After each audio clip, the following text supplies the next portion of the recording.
नमस्कार दोस्तों, daily current affairs video discussion में आप सभी का एक बार फिर से स्वागत है।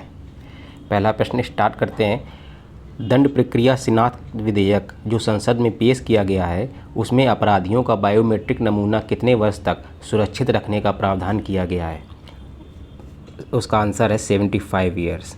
75 वर्ष के लिए जो अपराधियों का बायोमेट्रिक नमूना है उसको सुरक्षित रखने का इस विधेयक में प्रावधान किया गया है। विधेयक का क्या नाम है? दंड प्रक्रिया शिनाख्त विधेयक। हाल ही में लोकसभा में पेश हुआ था, लोकसभा से पास हो गया है, इस समय राज्यसभा में विचाराधीन है। इस विधेयक में महिलाओं व बच्चों के साथ अपराध को छोड़कर 7 साल कम सज़ा वाले अपराधियों का बायोमेट्रिक डाटा नहीं लिया जाएगा, यानी कि उन्हीं अपराधियों का इसमें बायोमेट्रिक नमूना लिया जाएगा जिनको अपराध हेतु 7 साल से अधिक की सज़ा हुई है। लेकिन उसमें एक बात इसमें छोड़कर है कि महिलाओं और बच्चों के साथ अगर अपराध करने वाली व्यक्ति को 7 साल से कम की भी सज़ा हुई है तो उसका भी बायोमेट्रिक नमूना लिया जा सकता है। जो पृष्ठभूमि इसकी है कि जो मौजूदा बंदी शिनाख्त कानून है वह 1920 का है। कब का है? 1920 का है, लगभग 100 साल के पुराना हो गया है, ठीक है ना। और उस जो बंदी शिनाख्त कानून है उसमें से जो सज़ा याफ्ता कैदी हैं, अपराधियों को जिनको अपराध की सज़ा मिल गई है, उन कैदियों के फिंगरप्रिंट, या वो देखते नहीं कि हम जो जिसमें इंक से लिए जाते हैं फ्राई, वो फिंगरप्रिंट फुटप्रिंट लेने का प्रावधान है। फुटप्रिंट और फिंगरप्रिंट ही लेने का प्रावधान है, जिसमें कौन से उसमें शिनाख्त कानून 1920 का, इतना पुराना है। अब जो नया बिल है, नए बिल के तहत पुलिस को दोषियों और अपराध के मामले में गिरफ्तार व्यक्तियों की अंगुली व हथेली की छाप, पैरों की छाप, उसका फ़ोटो, पुतली की फ़ोटो तथा शारीरिक तथा जैविक नमूने जुटाने और उसका विश्लेषण करने का अधिकार दिया गया है। इसमें इतनी सारी चीज़ें नए विधेयक में लागेंगी। अगर किसी व्यक्ति को उसके अपराध की सज़ा मिली है तो उस व्यक्ति के पैरों की छाप, हथेली की छाप, उसका फ़ोटो, पुतली की फ़ोटो, शारीरिक और जैविक नमूने भी लिए जाएंगे और उसका विश्लेषण करने का अधिकार दिया गया है। अब इसमें ये जो शिनाख्त कानून है वो 1920 का है वर्तमान में, जो अभी जो प्रभावी है। उसी विधेयक को रिप्लेस करके जो नया विधेयक दंड प्रक्रिया शिनाख्त विधेयक संसद में पेश किया गया है, ठीक है। नेक्स्ट क्वेश्चन देखते हैं। नेक्स्ट क्वेश्चन है, हाल ही में 2 बैंकों ने आपस में विलय का फैसला कर लिया है। 2 बैंकों ने विलय का फैसला कर लिया। कौन सी 2 बैंकें हैं? एक है HDFC लिमिटेड, एक है HDFC बैंक। HDFC लिमिटेड क्या करती है? वो होम लोन देने वाली सबसे बड़ी कंपनी है, ये कंपनी है, ठीक है ना। और ये निजी क्षेत्र का सबसे बड़ा कर्जदाता है HDFC बैंक, ठीक है ना। तो दो ये अलग अलग हैं, HDFC लिमिटेड और HDFC बैंक। अब इन्होंने भी सोचा होगा सब लोग मिल रहे हैं तो हम क्यों जुदा रहे हैं, तो ये भी लोग मिलने का प्लान कर रहे हैं। अब इसके बाद ये सेबी है, RBI है, इनके द्वारा जो इनका विलय है, इसकी अनुमति, इसकी संस्तुति की जाएगी। 2 बैंक में इनका नाम रखना है HDFC लिमिटेड और HDFC बैंक। नेक्स्ट क्वेश्चन देखते हैं। नेक्स्ट क्वेश्चन है, बिरला फाउंडेशन की ओर से प्रदान किए जाने वाले सरस्वती सम्मान किसे प्रदान किया गया है? प्रदान किया रामदरस मिश्र जी को। बिरला फाउंडेशन द्वारा जो सरस्वती सम्मान है वो डॉक्टर रामदरस मिश्र जी को प्रदान किया गया है। और इन्हें ये पुरस्कार मैं तो यहाँ हूँ कविता संग्रह इनका है, उसके लिए दिया गया है। क्या कविता संग्रह है? मैं तो यहाँ हूँ। इस कविता संग्रह के लिए उन्हें ये पुरस्कार दिया गया है। नेक्स्ट क्वेश्चन देखते हैं। World book of talent record 2022 में अपना नाम दर्ज कराने वाली एवं youngest author of the world का खिताब जीतने वाली छात्रा कौन सी हैं? उनका नाम है प्राविका सिंह। वो KG में पढ़ती हैं, KG क्लास में, और 4.5 ईयर, 4.5 साल की हैं। उन्हें youngest author of the world का खिताब जीत दिया है। उन्होंने 4.5 साल की उम्र में एक बुक लिखी है, बुक का नाम है the lion and the bone. Book उन्होंने 4.5 साल की उम्र में लिखी है, इसलिए उन्हें youngest author of the world, क्या नाम है? प्राविका सिंह, ठीक है। नेक्स्ट क्वेश्चन देखते हैं। नेक्स्ट क्वेश्चन है, हाल ही में किस राज्य ने 13 नए जिलों का सृजन करने का फैसला किया है? 13 नए जिलों का, वो राज्य है आंध्र प्रदेश। आंध्र प्रदेश में कौन से भाऊ का मुख्यमंत्री अपने जगन मोहन रेड्डी जी हैं। जगन भाई अपने जगन मोहन रेड्डी जो हैं वो वहाँ के मुख्यमंत्री, और मुख्यमंत्री और जो राज्यपाल हैं वो शशि भूषण हरिचंदन है। शशि भूषण हरिचंदन है जो आंध्र प्रदेश का। इन्होंने एक साथ 13 नए जिलों का सृजन किया। इससे पहले एक और क्रांतिकारी काम कर चुके हैं वो, एक बार 3 राजधानियाँ बनाने वाला कार्य कर चुके हैं। अब जगन मोहन रेड्डी से पहले हमारे चंद्रबाबू नायडू दद्दा की सरकार थी, तो चंद्रबाबू दद्दा ने अमरावती को बिल्कुल इस तरीके से राजधानी बना रहे थे जैसे माहिष्मती साम्राज्य की राजधानी हो।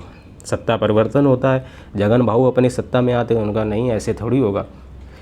जो सेंट्रलाइजेशन सत्ता का हो रहा है, पावर का, और वो एक जगह नहीं होने देंगे। उन्होंने अपना दृष्टिकोण ये रखा और उन्होंने राजधानियों को विभाजित कर दिया 3 जगहों पर। राजधानियों को उन्होंने 3 स्थानों पर ट्रांसफ़र कर दिया। एक तो अमरावती में उन्होंने क्या रखा, लेजिस्लेचर, विधायी राजधानी उन्होंने अमरावती बनाई, और एग्जीक्यूटिव कैपिटल बनाई विशाखापट्टनम को, और कुरनूल को बनाई जुडिशियल कैपिटल यानी कि न्यायिक राजधानी। विधायी राजधानी, न्यायिक राजधानी और कार्यपालिका की राजधानी। एग्जीक्यूटिव जो कार्य करता है, जो कार्यों का संपादन करता है। अब मान लीजिए इस तरीके से समझ लीजिए कि जैसे मान लीजिए भारत की राजधानी दिल्ली है, तो दिल्ली में संसद भवन भी है और सचिवालय भी है और सुप्रीम कोर्ट भी है, यानी कि जो किसी शासन के अंग होते हैं वो तीनों अंगों का कार्य एक ही जगह होता है। अब मान लीजिए लखनऊ का है, लखनऊ में भी तो उसी तरीके से लखनऊ में ही विधानमंडल है और वहाँ पे ही सचिवालय भी है जहाँ पे मंत्री और मुख्यमंत्री बैठते हैं। वहाँ न्यायिक राजधानी कह सकते हैं क्योंकि इलाहाबाद जो हाई कोर्ट है उसकी बेंच भी लखनऊ में है। तो वो तीनों राजधानियाँ जो प्रशासन के तीनों अंग हैं उसका जो सेंटर है वो लखनऊ में ही है। लेकिन जो चंद्रबाबू नायडू साहब वो अमरावती में ही तीनों विधायी, न्यायिक और एग्जीक्यूटिव यानी कि कार्यपालिका की तीनों राजधानियाँ वो अमरावती में बना रहे थे। पर जगन मोहन रेड्डी ने उनका शायद जो विकेंद्रीकरण का दृष्टिकोण रहा होगा तो उन्होंने तीनों को अलग अलग कर दिया। तो विशाखापट्टनम में उन्होंने एग्जीक्यूटिव कैपिटल बनाई यानी सचिवालय होगा वहाँ पे, अमरावती में वहाँ विधानमंडल होगा, विधानसभा होगी, और कुरनूल में हाईकोर्ट होगा आंध्र प्रदेश का। ये अपने जगन भाऊ हैं, ठीक है। 13 नए, और जो अभी वर्तमान में जो अभी इस समय वहाँ 13 ज़िले हैं अभी, और प्लस 13 और उन्होंने बना दिए हैं। अब कितने हो जाएंगे वहाँ पे 26। हाँ, जो करंट में वहाँ पे डिस्ट्रिक्ट हैं वो 13 है, प्लस 13 और उन्होंने क्रिएट कर दिए हैं, तो अब कितने हो जाएंगे 26 हो जाएंगे। जगन मोहन रेड्डी मुख्यमंत्री हैं, शशि भूषण हरिचंदन आंध्र प्रदेश के राज्यपाल हैं। नेक्स्ट क्वेश्चन देखते हैं। नेक्स्ट क्वेश्चन है, भारतीय विदेश सेवा के किस अधिकारी को नया विदेश सचिव नियुक्त किया गया है? वो है विनय मोहन क्वात्रा। विनय मोहन क्वात्रा जी को भारत का विदेश सचिव नियुक्त किया गया है। वो हर्षवर्धन श्रृंगला का स्थान लेंगे। वर्तमान में विनय मोहन क्वात्रा जी नेपाल में भारत के राजदूत हैं। पहचान लो इनको, ये विदेश सचिव बनने वाले हैं।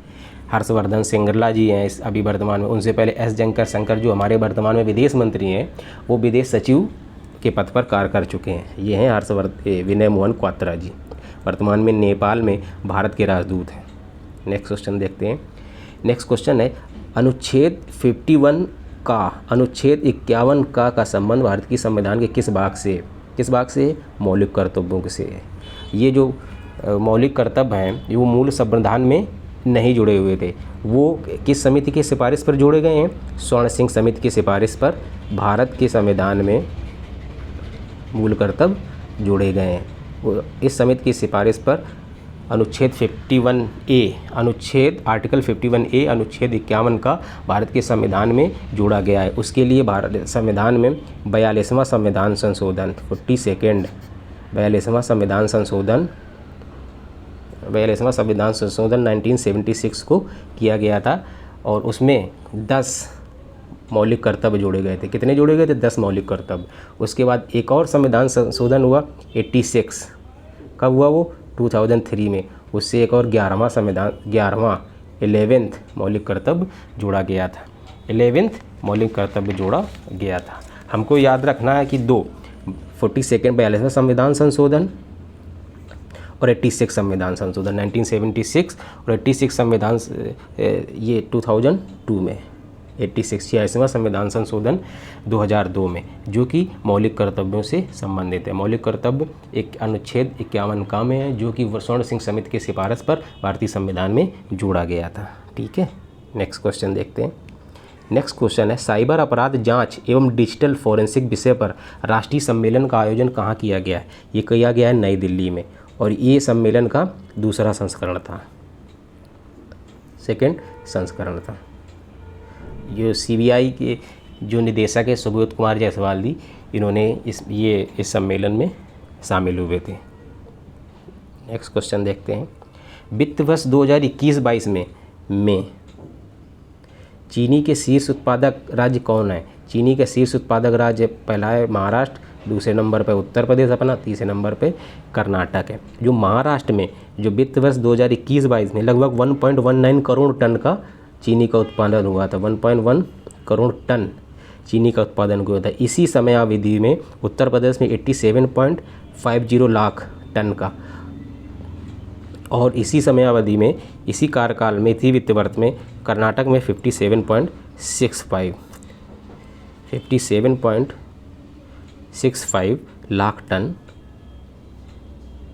लाख टन चीनी का उत्पादन हुआ था।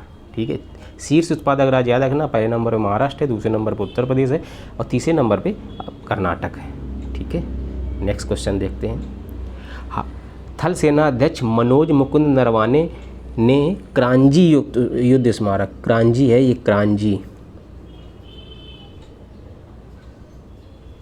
क्रांजी युद्ध स्मारक पर द्वितीय विश्व युद्ध के बलिदानों को श्रद्धांजलि दी है। यह स्मारक कहाँ पर स्थित है? यह स्मारक स्थित है सिंगापुर में। भारतीय थल सेना के अध्यक्ष मनोज मुकुंद नरवाने जी हाल ही में सिंगापुर की आधिकारिक यात्रा पर गए थे, तो वहाँ पे उन्होंने क्रांजी युद्ध स्मारक पर जो सेकंड वर्ल्ड वार के जो शहीद थे, उन बलिदानी थे, उनको श्रद्धांजलि अर्पित की थी। वो सिंगापुर में स्थित है। इस स्मारक में Bharat, Britain, Australia, Canada, Sri Lanka, Netherland, New Zealand के लगभग 24,000 जो शहीद हैं उनके नाम अंकित हैं वहाँ पे। ठीक है, क्रांजी युद्ध स्मारक, ये इसको याद रखना है। नेक्स्ट क्वेश्चन देखते हैं। कार्लोस अल्कराज ने किसे हराकर मियामी ओपन टेनिस टूर्नामेंट 2022 का खिताब अपने नाम किया है? कार्लोस अल्कराज ने किसे हराकर। अब जीतने वाले को सभी याद रखते हैं, हारने वाले को याद रखना भी ज़रूरी हो गया, क्योंकि आजकल जो प्रश्न पूछे जा रहे हैं इस तरीके से भी पूछे जा रहे हैं। तो कार्लोस अल्कराज ने मियामी ओपन टेनिस टूर्नामेंट खिताब जीत लिया है। उन्होंने किसको हराया है? कैस्पर रूड को हराकर उन्होंने मियामी टेनिस टूर्नामेंट 2022 का खिताब अपने नाम कर लिया। कैस्पर रूड नॉर्वे के खिलाड़ी हैं। कैस्पर रूड नॉर्वे के खिलाड़ी। आजकल ये भी पैटर्न चल रहा है कि खिलाड़ी किस देश से संबंधित, इस तरीके का भी पूछने का। और कार्लोस भाई साहब हैं अपने, ये स्पेन के खिलाड़ी हैं। कार्लोस अल्कराज स्पेन के खिलाड़ी, ये है कार्लोस अल्कराज, ये है कैस्पर रूड। ठीक है, नेक्स्ट क्वेश्चन देखते हैं। नेक्स्ट क्वेश्चन, दो व्यक्ति हैं जो हाल ही में चुनाव हुए हैं एक देशों में। इन देशों के एक प्रधानमंत्री चुने गए हैं, एक राष्ट्रपति चुने गए हैं। अब किसी देश में सीधे होता है राष्ट्रपति के लिए चुनाव, किसी देश में प्रधानमंत्री का। तो दो हंगरी के प्रधानमंत्री हैं, वो चुने गए हैं विक्टर ओर्बन। ठीक है ना। और सर्बिया के राष्ट्रपति हैं अलेक्जेंडर व्यूसियस, जो हाल ही में चुने गए हैं। इन दोनों प्रधानमंत्री राष्ट्रपतियों के अपने पुतिन भाई से अच्छे संबंध हैं, तो पुतिन भाई ने इनके चुनाव में जीत की इनको शुभकामनाएं दी हैं, बधाई दी हैं। ठीक है, हंगरी के प्रधानमंत्री चुने गए हैं विक्टर ओर्बन, और सर्बिया के राष्ट्रपति अलेक्जेंडर व्यूसियस। अब देख लो, ये भाई साहब है ओर्बन, विक्टर ओर्बन, ठीक है ना, और ये अलेक्जेंडर व्यूसियस। देख लो, मिल जाए, कहीं मुलाकात हो जाए तो उनसे पूछ सकते हो, बातचीत कर सकते हो, बता सकते हो कि हाँ हमने तो आपके बारे में सुना है। ठीक है ना। ये हैं भाई साहब विक्टर ओर्बन और ये हैं अलेक्जेंडर व्यूसियस। ये अभी सर्बिया के राष्ट्रपति बने हैं, ये विक्टर ओर्बन हंगरी के प्रधानमंत्री बने हैं। ठीक है, इस वीडियो में फ़िलहाल इतना ही। नमस्कार, जय हिंद। वीडियो अच्छा लगा हो तो वीडियो को लाइक कीजिए, चैनल को सब्सक्राइब कीजिए, बेल आइकन ज़रूर दबाएं। नमस्कार।